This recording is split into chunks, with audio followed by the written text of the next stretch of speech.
3월 17일 화요일 새벽 우리에게 주신 하나님의 말씀은 마가복음 7장 1절에서 23절까지의 말씀입니다.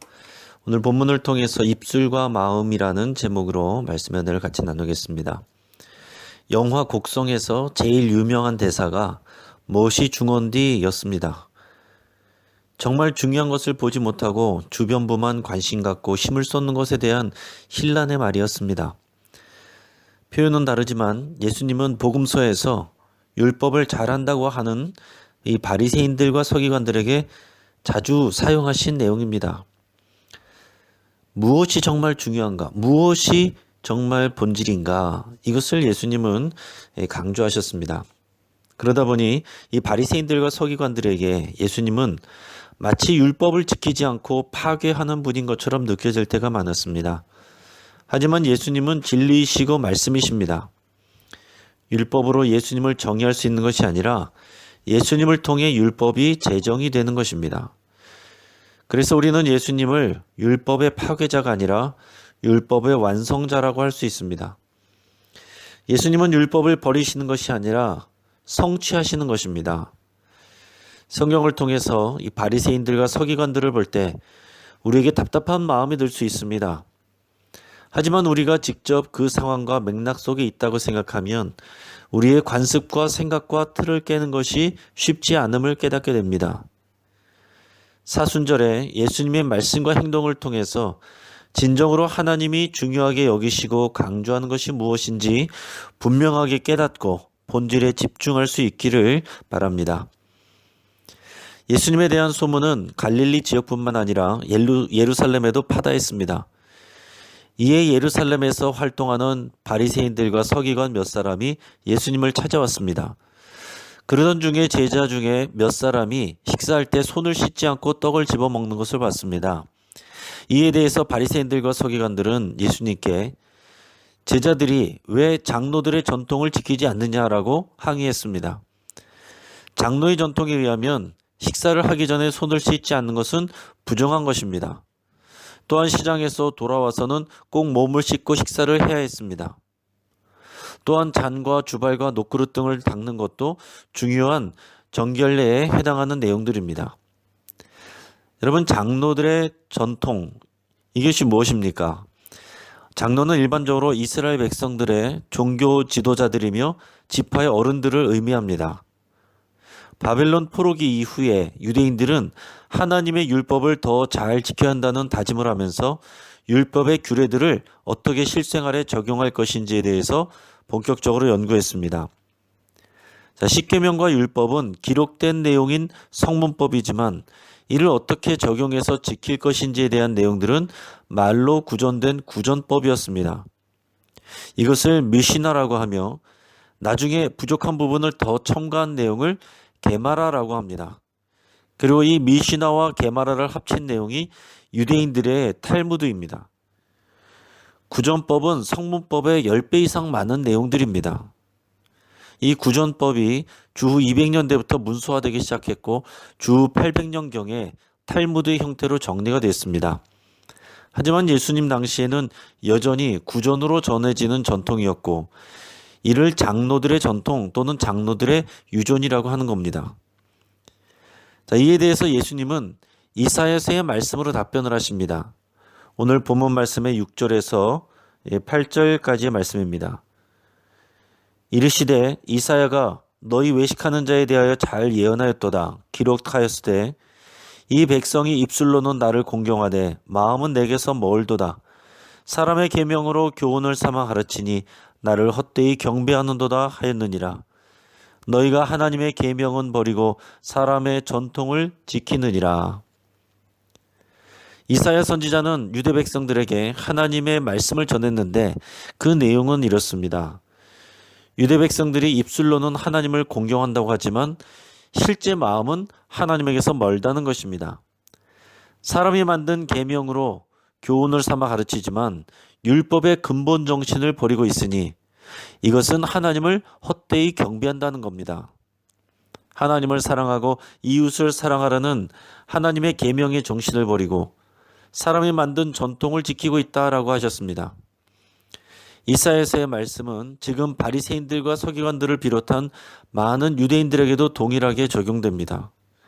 하나님께 중요한 것은 입술로 주여 주여 하는 것이 아니라 마음으로 하나님을 사랑하고 하나님의 마음을 지켜 순종하는 것입니다. 그것은 결국 이웃을 사랑하는 것으로 이어지게 되어 있습니다.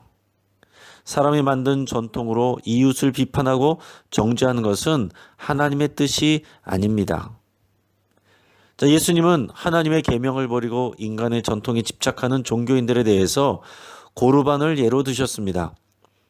고르반이라는 말은 아람어로 하나님께 드림이 되었다라는 그런 말입니다.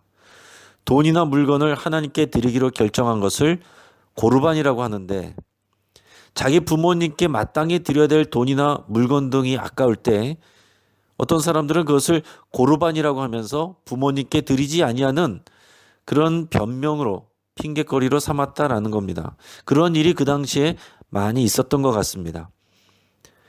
고르반이라는 것도 하나님이 주신 율법에 있는 내용이 아니라 인간이 만든 전통이고 유전입니다. 하나님은 십계명의 5계명에서 내 부모를 공경하라고 그랬지만 바리새인과 서기관들은 하나님의 말씀을 지키기보다는 사람이 만든 전통을 핑계 삼아 하나님의 뜻에 불순종하고 있었던 것입니다. 고르반은 결국 핑계입니다. 우리 삶에 고르반과 같은 핑계들이 어떤 것이 있는지 잘 생각해 볼 수 있길 바랍니다. 우리는 사람을 속일 수 있어도 하나님을 속일 수는 없습니다.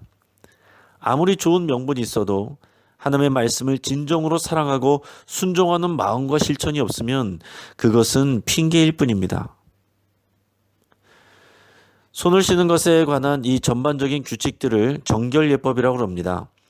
무엇이 정결하고 무엇이 불결한 것인지를 나누는 것입니다. 레위기 11장에 이런 내용들이 자세히 나와 있습니다. 우리가 무엇을 먹을 수 있고 먹을 수 없는가, 이런 것들을 자세하게 설명하고 있습니다. 유대인들은 거룩한 백성으로 살기 위해서 정결예법을 중요하게 여기고 있습니다.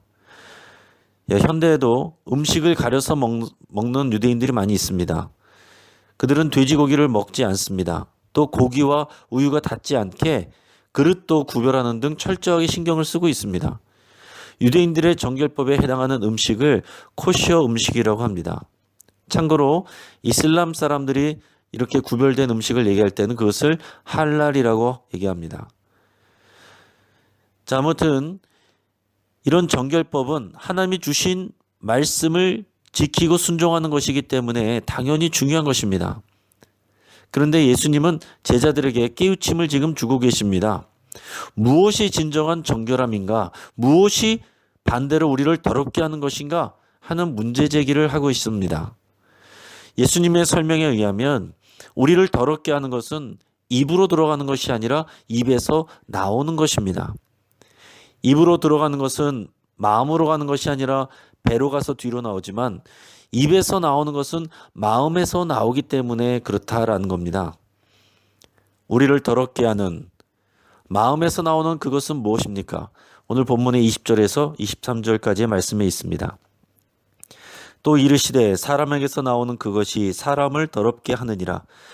속에서 곧 사람의 마음에서 나오는 것은 악한 생각, 곧 음란과 도둑질과 살인과 간음과 탐욕과 악독과 속임과 음탕과 질투와 비방과 교만과 우매함이니 이 모든 악한 것이 다 속에서 나와서 사람을 더럽게 하느니라. 아멘. 자, 12가지의 더러움을 설명하시고 그것을 한마디로 요약한 것이 악한 생각입니다. 이 악한 생각에서 나오는 것은 음란, 도둑질, 살인, 간음, 탐욕, 악독, 속임수, 음탕, 질투, 비방, 교만, 우매함입니다. 자, 이 내용들은 십계명을 기반으로 한 내용들이에요. 그러니까 십계명을 마음으로 잘 지키면 우리는 정결하게 되는 겁니다. 더 나아가서 이웃을 사랑하면 십계명의 내용들은 자동으로 지킬 수 있게 되는 겁니다. 하지만 바리새인과 서기관들뿐만 아니라 제자들까지도 이 말씀을 소화하기가 쉽지 않았습니다. 그래서 후에 이방인은 더럽다라는 생각을 가지고 있는 이 베드로에게 하나님이 특별하게 계시하고 나서야 베드로는 이방인 고넬료에게 가서 복음을 전할 수 있었습니다. 먹는 것뿐만 아니라 사람을 대하는 것, 정결한 사람, 부정한 사람 이것을 나누는 것까지 이 유대인들에게 있어서는 그것이 굉장히 중요한 하나님의 그 말씀과 뜻으로 이렇게 생각이 되어 있었습니다. 자, 여러분 오늘의 이 말씀을 우리에게 적용해서 한번 생각해 보기를 바랍니다. 성경에 나와 있는 말씀인데도 불구하고 예수님이 그것을 부정하는 것 같은 말씀을 하신다면 여러분 어떻게 하겠습니까? 예수님은 율법의 파괴자입니까?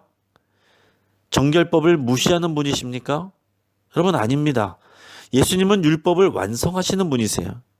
예수님은 율법의 구체적인 조항에 매달리는 것보다 율법에 담긴 하나님의 마음을 이해하고 마음으로 순종하는 것이 중요함을 우리에게 알려주고 계십니다. 인간의 전통에 매여 있는 사람은 오늘 본문에 나오는 이 바리새인과 서기관들처럼 다른 사람들을 판단하고 비판합니다. 오늘날 우리 자신에게서 이런 모습이 있지 않은지 돌아볼 수 있길 바랍니다. 우리가 알고 믿는 것이 전부가 아님을 알아야 됩니다. 우리가 모든 것을 알고 있는 것이 아니라는 것을 인정해야 됩니다. 진리를 수호하고자 하는 분명한 열정을 가지되 겉으로 드러나는 것보다 마음에서부터 순종하는 것이 진정한 믿음입니다. 사랑하는 여러분, 오늘 말씀을 정리합니다. 입술은 외적인 신앙을 중요시하는 태도를 상징합니다. 마음은 우리의 진정한 신앙의 출발점입니다. 말로만 믿음을 외치는 것이 아니라 마음으로 믿고 삶으로 실천하는 것이 우리를 향한 하나님의 뜻입니다. 이웃을 사랑하는 마음이 없는 종교적인 열심은 외식이 될 수 있음을 여러분 늘 기억할 수 있기를 바랍니다. 오늘 말씀을 붙잡고 함께 기도하겠습니다. 내 안에 사랑이 없음을 함께 고백합시다. 그러면서 하나님의 긍휼을 구하시기 바랍니다. 하나님의 마음과 사랑을 부어달라고 함께 기도하겠습니다. 나는 과연 하나님의 말씀에 진정한 의미를 구하고 있는가 돌아봅시다. 인간적인 전통에 매여 있고 그것으로 다른 사람들을 판단하고 비판하고 있다면 그것을 내려놓고 회개할 수 있기를 바랍니다. 이단과 사이비가 극성을 부리는 이 시대에 진리를 사랑하고 배우는 열심을 부어달라고 기도하겠습니다. 또한 진리를 분별할 줄 아는 지혜를 구하며 함께 기도하겠습니다. 우리의 가족들이 진리에 붙들린 삶이 될 수 있도록 함께 기도하겠습니다. 어제 방화 이동에서 확진자가 나왔습니다. 이 질병이 동네에 확산되지 않도록 함께 기도하겠습니다. 또 성남의 한 교회에서 집단 감염이 일어났습니다. 이로 인해서 사회에 이 교회에 대한 반감이 커지고 있습니다. 교회가 하나님의 사랑과 진리를 나타낼 수 있도록 함께 기도하겠습니다. 코로나19가 전지구적인 확산 일로에 있습니다. 이탈리아와 이란의 교민들이 일시 귀국을 원하고 있고 독일 총리는 전 인구의 70%까지 감염될 수 있다는 경고를 했습니다. 이 위기의 시대에 하나님 앞에 전 인류가 겸손히 나아가고 교회들이 깨어 기도할 수 있도록 함께 기도하겠습니다.